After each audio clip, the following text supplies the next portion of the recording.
మా చిట్యాల స్కూలు అదొక విశ్వవిద్యాలయం. నేను విశ్వవిద్యాలయం అంట, ఎందుకంటే అక్కడ చేసినటువంటి సార్లు చాలా మంది, భీమరావు సార్ గాని, రామ్మోహన్ సార్ గాని, ఐలయ్య సార్ గాని, సోమేశ్వర్ సార్ గాని, స్కూల్ వాతావరణం, అక్కడ ఉన్నటువంటి టీచర్ల కమిట్మెంట్, ఒక్కొక్కరు 18 ఏళ్ళు 20 ఏళ్ళు. సోమేశ్వర్ సార్ అయితే ఆల్మోస్ట్ పీటీ సార్ మాకైతే 15 ఏళ్ళు పనిచేసాడు.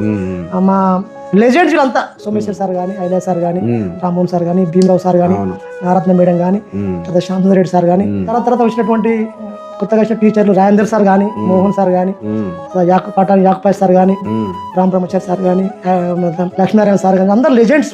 అందరు కూడా చాలా కమిటెడ్ గా వర్క్ చేసేవాళ్ళు, చాలా పని చేసేవాళ్ళు. ఇలా ఈ స్కూల్లో ఉన్న టీచర్ ఎవరుంటే తెలియని పరిస్థితి, ట్రాన్స్ఫర్స్ అప్పుడు అంతా మా రిమోట్ ఏరియాలో కూడా బాగా పనిచేసారు. అదొక ఉస్మానియా యూనివర్సిటీ, ఒక సెంట్రల్ యూనివర్సిటీ, ఒక ఆంధ్ర యూనివర్సిటీ అంటే ఎక్కువ అక్కడ విద్యా ప్రమాణాలు ఉంటాయి, క్రమశిక్షణ ఉంటుండే.